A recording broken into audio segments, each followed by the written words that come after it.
আসসালামু আলাইকুম সবাইকে, কেমন আছেন সবাই? আশা করছি আপনারা সবাই অনেক ভালো আছেন। রমজানের সবাইকে অনেক অনেক শুভেচ্ছা। কার কার কেমন রোজা কাটছে এটা কিন্তু আমাকে জানাতে ভুলবেন না। এটা ছিল তৃতীয় রোজার রাতে আর কি, ইফতারি করার পর রাত 10টা কি 10:30টার দিকে আমি যে উইংসগুলো ম্যারিনেট করছিলাম, কারণ আমি পরের দিন ইফতারের জন্য নাগা উইংস বানাবো, ফ্রাইড রাইস করব। তার জন্য আগে থেকে ম্যারিনেট করে রাখছিলাম। খুবই সিম্পল কিছু জিনিস দিয়ে আমি ম্যারিনেট করেছি, বলি কি কি দিলাম।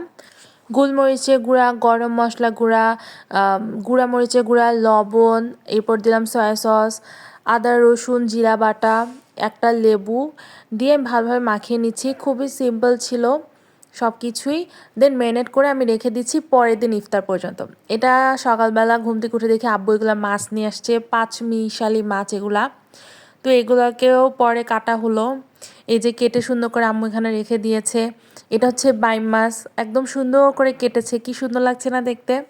দেন এটা আর মাছ, আমি তো এটাই জানি এটার নাম। তারপর কিছু ট্যাংরা মাছও পেয়েছিল, সাথে চিংড়ি মাছও। তো এগুলোকে এখন প্যাকেট করে কিছু রেখে দিবে, আর এখান থেকে হয়তো কিছু মাছ রান্না করবে। তো আর মাছ দেখে আমার মনে হলো এই মাছের যেহেতু কাটা নেই, এটা দিয়ে মাছের বড়া বানাতে অনেক ইজি হবে। তো যেই কথা সেই কাজ, আমি এখানে 3 পিসের মতো আর মাছ নিয়ে সিদ্ধ দিয়ে দিয়েছি, কিছুই দেইনি সাথে। সিদ্ধ এক পাশে দিয়ে এখানে আমি আম্মু বললো আর মাছ ভুনা করো।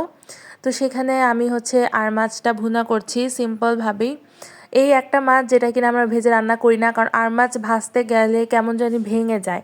ট্রাই করা হয়েছিল একবার, তো ওর পর থেকে আর মাছটা ভেজে রান্না করা হয় না, সিম্পলভাবে রান্না করেছি। আর বিখ্যাত মটরশুঁটি দিয়ে মাছটা ভুনা করা হচ্ছে। এখানে আর মাছের কয়েক পিস নেওয়া হয়েছে, যেহেতু রমজান মাস, সেহরি ছাড়া আর তো খাওয়া হয় না। তো খুবই লিমিটেডভাবে রান্না করা হচ্ছে, কারণ এক রান্না তো 2-3বারও খাওয়া যাবে না, ওয়েস্ট যেন না হয় কিছু। তো এখানে আর মাছটা ভালোভাবে আমি কষিয়ে নিচ্ছি মশলার সাথে। খুবই বেসিক রান্না, রেসিপিটা আপনারা দেখলেই বুঝে যাবেন, কম বেশি সবাই পারেন। তো পরিমাণ মতো পানি দিয়ে ধনেপাতা দিয়ে আমার আর মাছটা রেডি হয়ে যাবে। দেন এটাকেও আমি আরেক চুলায় শিফট করে এটাতে আমি এখন ফ্রাইড রাইসের জন্য চালটা রেডি করব। আমি অলওয়েজ চালটাতে আমি যে লং আর তেজপাতা যেটা আছে ওটা দেই, আমার কাছে ফ্লেভারটা খুব ভালো লাগে। পোলের চাল দিয়ে দিলাম পরিমাণ মতো, এত বেশি দেইনি যেহেতু 3জন মানুষ খাবো আমরা।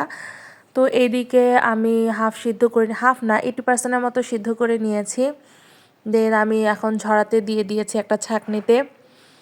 ফ্রাইড রাইসটা আমি খুবই সিম্পলভাবে রান্না করব, যেহেতু ইফতারের জন্য এত হাবিজাবি মশলা দিব না আর কি।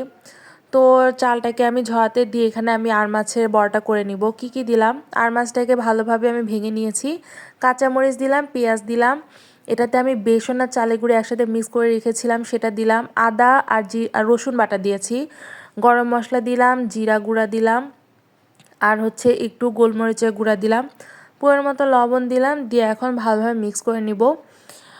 তারপর আমি এটাতে রাউন্ড শেপ করিনি, আমি একটু লম্বা লম্বা শেপ করেছি। এটাকে এখন আমি জাস্ট রেখে দিব, কারণ ইফতারের আগে অনেক তাড়াহুড়া লেগে যায়, যার কারণে আমি এখনই একটু সুন্দর করে রেডি করে রাখছি, যাতে ইফতারের আগে দিয়ে জাস্ট ভেজে ফেলবো আর কি। এই যে এই কয়টা পিস হয়েছে, 3 পিসে। তারপর এখন আমি ফ্রাইড রাইসটা করে ফেলবো। তার আগে আমি একই প্যানে আমি 2টা ডিমটা আগে ভেজে নিব, যেহেতু এগ ফ্রাইড রাইস করছি। ডিমটাকে আমি ফেটিয়ে নিচ্ছি, উপর দিয়ে আমি পরিমাণ মতো লবণ আর একটু গোলমরিচের গুঁড়া দিচ্ছি। ডিমটাকে একটু ভালোভাবে একটু ঝুরি ঝুরি করে নিচ্ছি। দেন ডিমটাকে আমি এখন উঠিয়ে নিব। সেম তেলেই আমি এখন ফ্রাইড রাইসটা করে নিব। হাতের কাছে যেই ধরনের সবজি ছিল সেটা দিয়ে আজকে করব vegetable and egg fried rice. তো প্রথমেই তেলে আমি আদা আর রসুন বাটা দিলাম, একটু ফ্রাই করে নিয়ে এখানে আমি 3 ধরনের সবজি নিয়েছি, গাজর, মটরশুঁটি আর বরবটি। পাতাকপি ছিল না, পাতাকপি থাকলেও দেওয়া যেত। তো এটাকে আমি একটু ভালোভাবে ভেজে নিচ্ছি। তারপর এক এক করে আমি লবণ দিয়ে দিয়েছি, গোলমরিচের গুঁড়াও দিয়েছিলাম, কেন যেন ওটা স্কিপ হয়ে গিয়েছে এডিট করার সময়। তো যাই হোক, এখন আমি ঝরিয়ে রাখা যেই পোলের চালটা, ওইটা আমি দিয়ে একটু ভালোভাবে নাড়াচাড়া করার পরে আমি 2 টেবিল স্পুনের মতো সয়া সস দিয়ে দিচ্ছি। দিয়ে হালকা হাতে নাড়বো, বেশি নাড়াচাড়া করলে আবার ঘেটে যাবে। তারপর ভেজে রাখা ডিমটাও দিয়ে দিচ্ছি, একটু ভালোভাবে নাড়াচাড়া করে হালকা হাতে দেন আমি ঢেকে রাখবো, দেন তাহলেই হয়ে যাবে।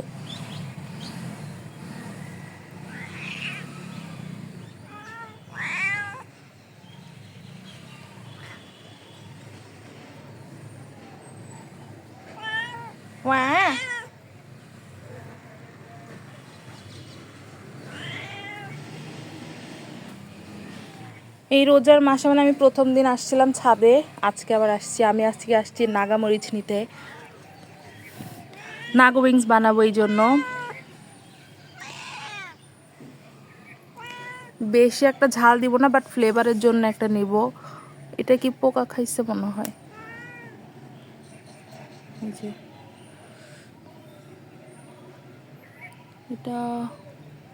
এটাই নিয়ে যাই। আরেকটা, এগুলো লাল হয়ে গেছে দেখেন, পেকে পেকে যাচ্ছে, কারণ খাওয়া তো হয় না, এত ঝাল কে খাবে। আচ্ছা এই দুইটা নেই, চলেন যাই।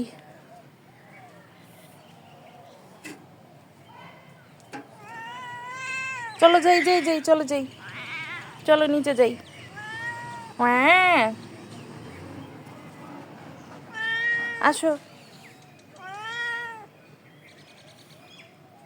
চলো নিচে যাই। এখন আমি নাগা উইংসের জন্য চিকেনটাকে ভেজে ফেলবো। তো আটার যে কোটিংটা করে সেটাতে আমি আটা নিয়েছি, ময়দা ছিল না বাসায়। তো আটা নিয়েছি 3 চামচের মতো বড় বড়, দেন লবণ নিলাম আর কি।